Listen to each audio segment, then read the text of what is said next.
Então, nessa ação penal 501.2331 e na dependente, digo a desmembrada, continuidade do depoimento do senhor Pedro Barusco, e eu passo a palavra aos defensores de Agenor, José Aldemar e Matheus Coutinho. Obrigado, excelência. Boa tarde, seu Pedro. Começar pelo final da sua exposição. O senhor disse que logo na deflagração da Operação Lava Jato, o senhor entregou os recursos que tinha no Brasil a um operador para que fossem remetidos ao exterior. É isso? E que isso totalizaria em torno de 20 milhões de reais? Não. O Dr. Robson me perguntou quanto que eu teria recebido aqui no Brasil em reais. Aí que eu falei em torno de 20 milhões. E o cálculo era o seguinte: 12 milhões que eu já havia pago a Renato Duque, esse $1 milhão, 2 milhões de reais que eu, na deflagração da Lava Jato, mandei para fora. Poderia acrescentar, sei lá, mais um pouco, que eu efetivamente, ou eu possivelmente tenha gasto, né? Mas aí seria um valor bem menor. Não, perfeito. Esses 2 milhões de reais o operador remeteu para que contas no exterior? Para umas contas que ele operava para mim. O senhor sabe, o senhor se lembra? Assim, de memória eu não estou lembrado. Inclusive... O senhor informou ao Ministério Público todas as contas? Informei. Inclusive está lá dito que tem umas contas assim... Porque tem muitas offshores que eu não sei de quem é a origem, né? Então tem lá uns depósitos naquele período que deveria ser, que totalizam acho que é $1,5 milhão de dólares, uma coisa assim, que seriam correlacionados a esse envio. Perfeito. Mas foram para essas contas que o senhor já possuía no exterior? Sim. Perfeito. O senhor não abriu nenhuma posteriormente, recentemente? Não, recentemente nada. Não.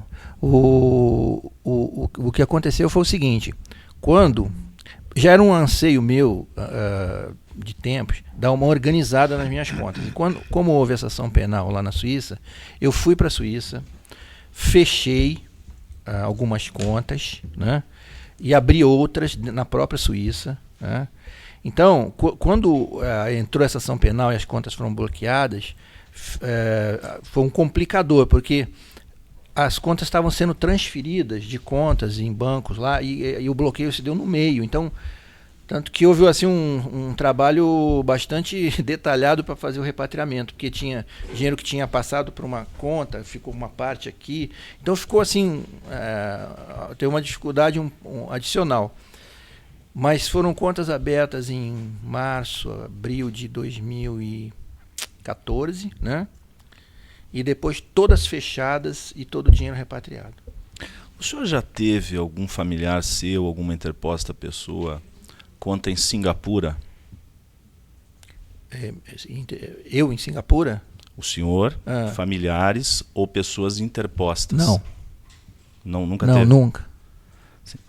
Esse processo penal que o senhor respondeu na Suíça, o senhor prestou depoimento lá, fez esclarecimentos por escrito?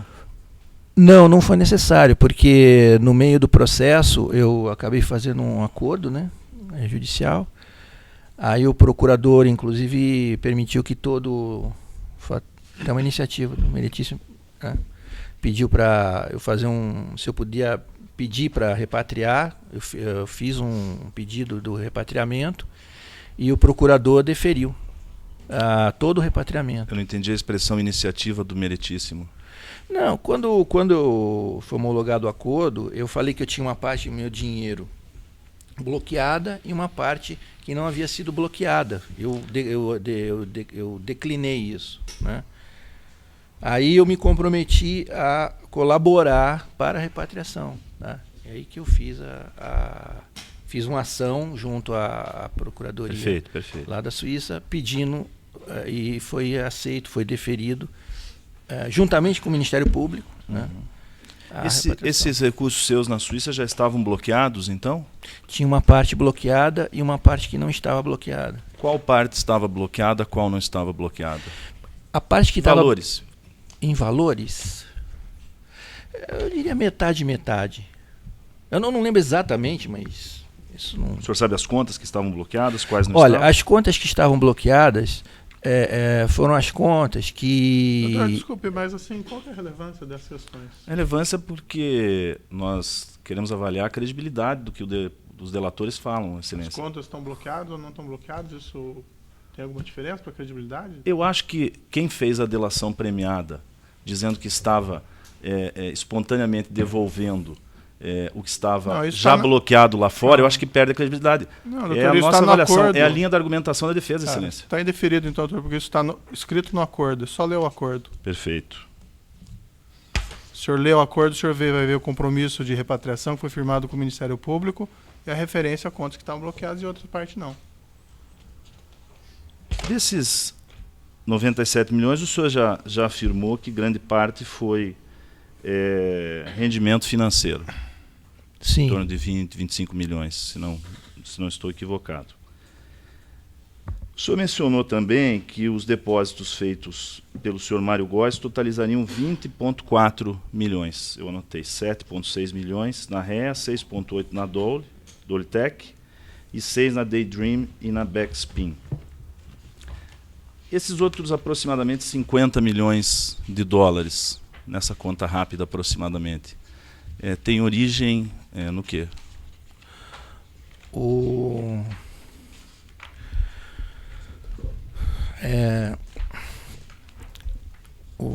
A minha avaliação, né? Inclusive também do Ministério Público Suíço, 22 milhões de dólares vindo dos depósitos do representante da SBM. Tem essa parte do senhor Mário Góes, né? 2 milhões, um pouco menos de 2 milhões dos projetos relativos à IESA, 1 milhão e pouco de projetos relativos à Odebrecht. Tem todo, nesse documento que eu entreguei para o Ministério Público, tem um detalhamento maior, né? E tem uma parcela que obviamente eu não consigo identificar, porque vem de offshores variadas e eu simplesmente não consigo. Perfeito. A empresa OAS ou algum dos acusados, alguns de seus representantes, fez depósito nessas contas suas no exterior? Eu não tenho conhecimento. Perfeito. Essa tabela, o senhor disse que é uma tabela daquilo que tinha sido combinado. O senhor fez essa tabela, o senhor demorou bastante tempo para fazer essa tabela, fez rapidamente, precisou consultar. Como é que o senhor fez? O senhor disse que destruiu os documentos e depois... Não, é o seguinte, eu tinha essa tabela, né, toda detalhada, que eu gerenciava o recebimento desses valores. Quando houve a Lava Jato, eu destruí tudo, né, todas com medo, né, obviamente.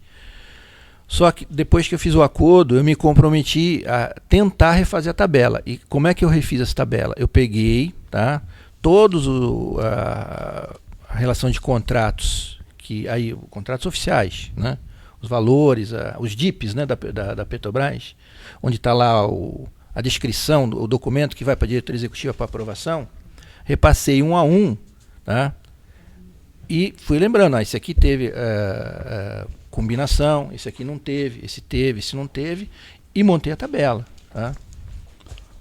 O senhor confirmou que em alguns casos não houve a combinação, mas não houve pagamento, né? O senhor confirma? Sim, confirmo. O senhor puder me explicar o que são essas datas aqui, a primeira, da terceira coluna e da última? Isso aí é mais a data do documento, é uma referência, porque eu também entreguei para o Ministério Público, para a Polícia Federal, o meu sistema, que eu tinha um sistema com os documentos da minha gestão. Eu entreguei.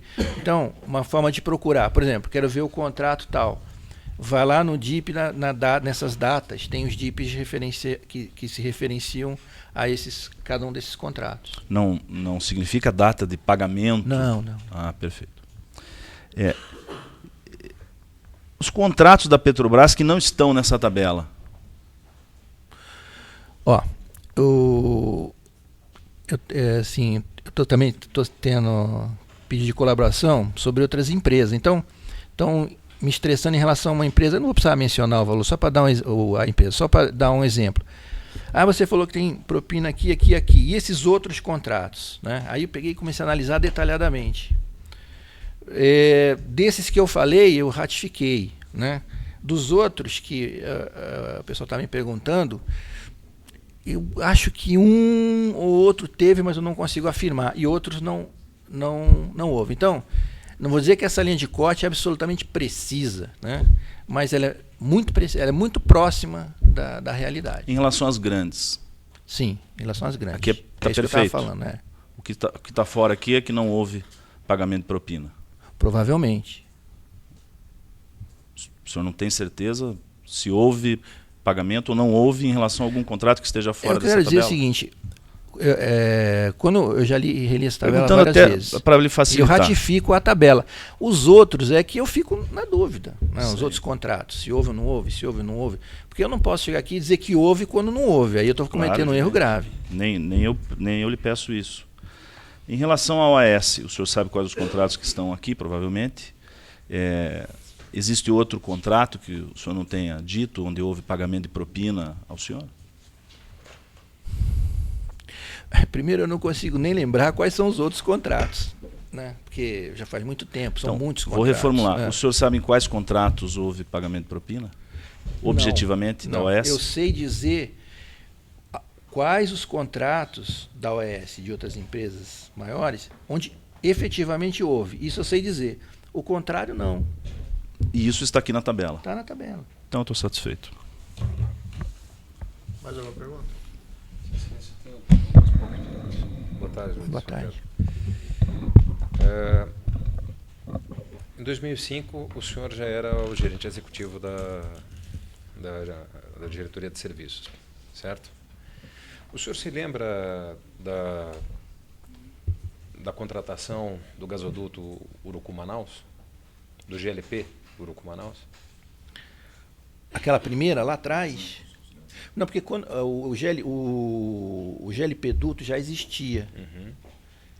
Né?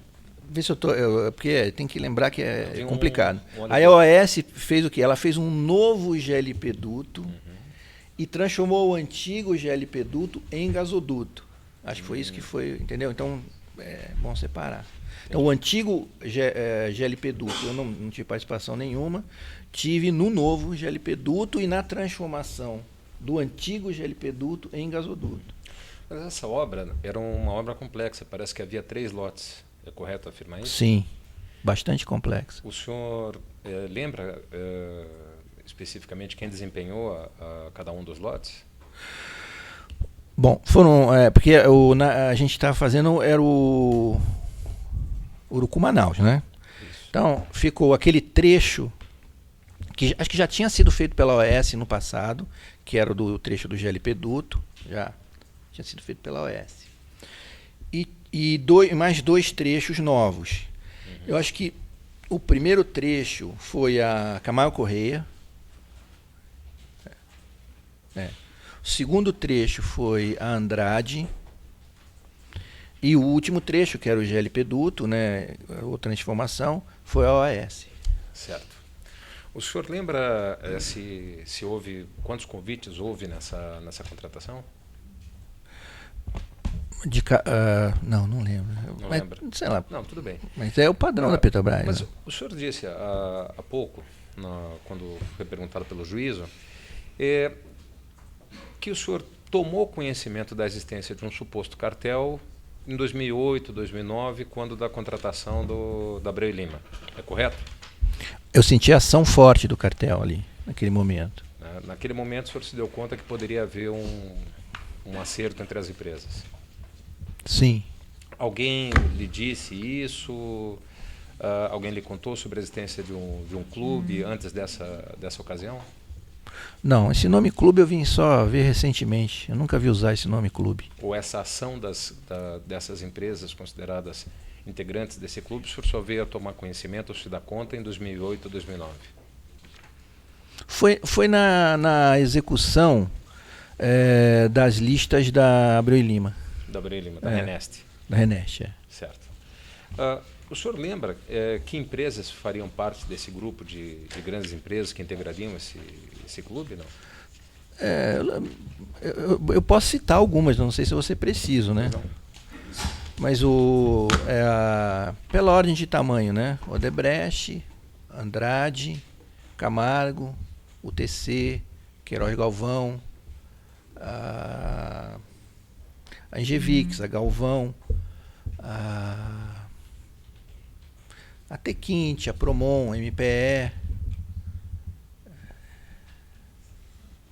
Desculpa. Não, tudo bem.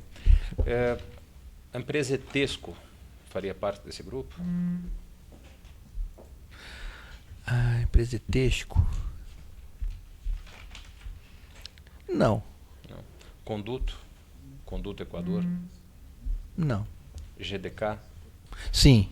GDK, sim. Sim. Bueno? Não, a Bueno acho que não fazia parte do cartel, não, mas a Bueno pagava também propina. A Bueno pagava propina? Eu já, no meu depoimento, tá lá na relação, tá. Ok. Bem, o senhor lembra da obra, o senhor disse que a obra da Urucu-Manaus foi uma obra bastante complexa. O trecho 1, que tinha apoio da estrada, que foi feito pela Camargo Correia, esse foi um trecho mais tranquilo. Não, pela OS. Ah. Pela OS. O senhor lembra do trecho da OS, especificamente, era um trecho complexo? Era, mas era um trecho complexo, mas era numa faixa existente, né? Já tinha a faixa existente. O mais complexo, disparadamente, era o da Andrade Gutierrez, que teve que ser mudada a técnica no meio. O senhor lembra se houve no intervalo, se houve problemas também relacionados à chamada faixa hidrológica dentro do contrato da OS? Da janela hidrológica? Olha, eu sei que se discute isso o tempo todo, janela hidrológica, porque é fundamental para obras não Amazonas, tá? Agora eu não lembro de detalhes. O senhor não lembra de detalhes. O senhor lembra se houve uma alteração de spread dentro desse contrato? Aumentar o número de frentes, esse tipo de coisa? Exatamente. Eu não lembro, né? Mas isso era um assunto que toda hora se falava em construção de gasoduto, uma forma de você acelerar é colocar um spread a mais, né? E dentro do seu conhecimento, o aumento de uma frente de trabalho, isso implica também um impacto significativo dentro da obra? Sim, né? É mais recurso, né? Há necessidade de um incremento de recursos. Sem dúvida, é uma frente nova, né? Essas discussões se davam através de aditivos. A necessidade de incremento de recursos, a discussão da janela hidrológica, a discussão da chamada chuvas e suas consequências. Porque modificava o contrato, tinha que fazer aditivo para fazer a modificação contratual. Né? E essa discussão era realizada dentro da obra, numa fase inicial. Após isso, passava para o gerente de contrato, para o jurídico, para o seu subgerente, né? Para o gerente geral. O gerente geral, que é o senhor Enídio. Naquela época, acho que era o Enídio. Né? E após a avaliação de todas essas pessoas, chegava para a sua deliberação e um encaminhamento para a diretoria executiva. Para a diretoria executiva. Né? Todas essas pessoas, inclusive o senhor, poderiam fazer observações e, eventualmente, pedir esclarecimentos para a obra. Sem dúvida. O senhor disse também, há pouco, e esse foi um dos contratos que o senhor disse que teria havido propina, né? Que o senhor não sabe exatamente por que se pagava a propina. É correto afirmar? Correto. O senhor confirma? Né? É possível dizer, então, que se pagaria propina para manter boas relações com a empresa? Isso é um dos motivos, né? E quais seriam os outros, do seu ponto de vista? Eu acho que era manter o status quo, né? Ter acesso não só ao pessoal da empresa, mas também, por que se pagava propina para o partido político? Também para ter acesso a outras áreas da administração. No caso do senhor Pedro Barusco, o senhor disse que não sabia por que o senhor recebia propina e nem por que ele pagava.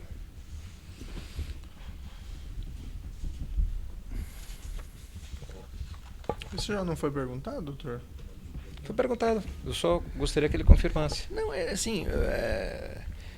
Porque ele confirmasse o que ele já disse a Vossa Excelência. Então, o senhor confirma o que o senhor disse para mim? Eu confirmo, claro. Não. Então, tá bom, eu estou satisfeito, Excelência. Que bom.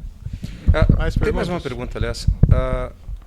O senhor disse também, que aqui fica também dentro da ideia da sua tabela, que havia uma participação do partido que seria o PT dentro da diretoria de serviços, né? Isso se deve ao apoio político recebido pelos seus diretores?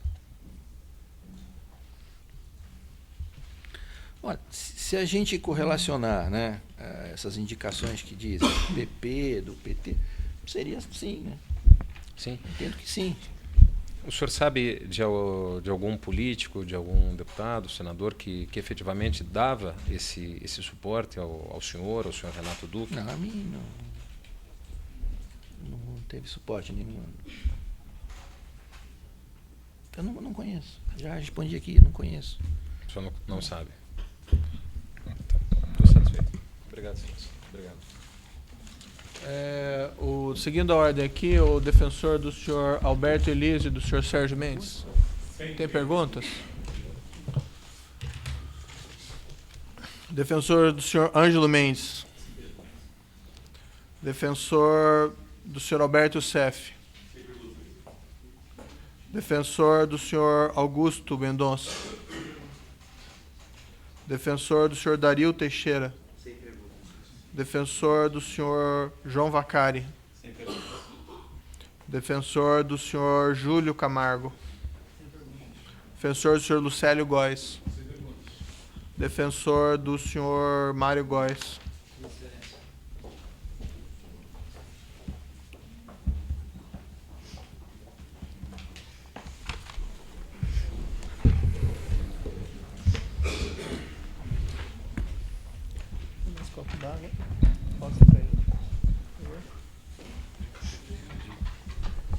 Coloca para mim que eu passo.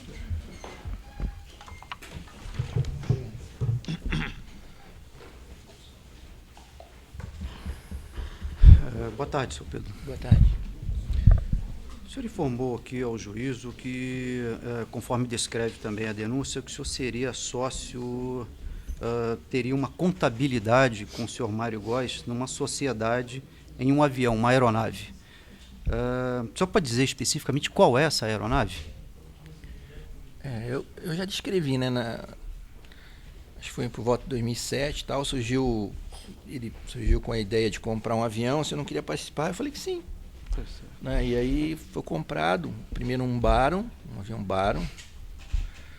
Aí eu me lembro da faixa de $300 mil. Eu participei acho que com um terço. Ou foi metade, e depois no segundo avião, como era um avião mais caro, eu usava pouco, quase nada. O senhor usava o avião? Eu usei o avião, esse Baron, umas 2 vezes. E os outros aviões? O outro avião, 1 ou 2 vezes também. Qual o avião? O senhor pode explicar? Qual esse segundo avião? O segundo avião foi um King Air, muito antigo. Muito antigo. E em que ano esse King Air foi comprado? Eu acho que foi 1 ano e meio ou 2, por aí, depois do Baron, né? O Baron foi vendido ou foi dado em troca para o outro e ele pegou outro avião. Isso foi quando ele pegou esse outro avião, isso foi em 2009, 2008 ou 2007? Não, o segundo avião, acho que 2008, final de 2008, início de 2009. Para onde o senhor voou nesse segundo avião? Olha, eu voei uma vez para a casa dele, lá na Bahia, e uma vez eu viajei para Bahia, mas foi para um hotel, um resort. E de onde partiu esse avião?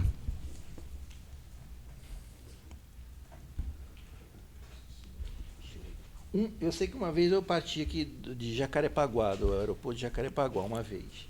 Nesse segundo avião?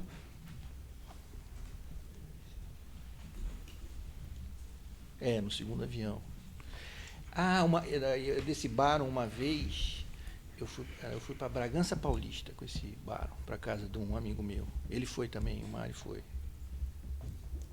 O senhor Foi pode, esse amigo que... perfeito. O era senhor pode piloto. descrever esse segundo avião, como é que ele era? Era um King Air, acho que era 1968, era bem velho. Era um avião bem... O senhor pode dar mais características dele, cor, Acho que era sinais, branco com verde, assim. lugares, quantos lugares tinha? Quantas pessoas poderia transportar? Era um King Air classe A, era bem antigo.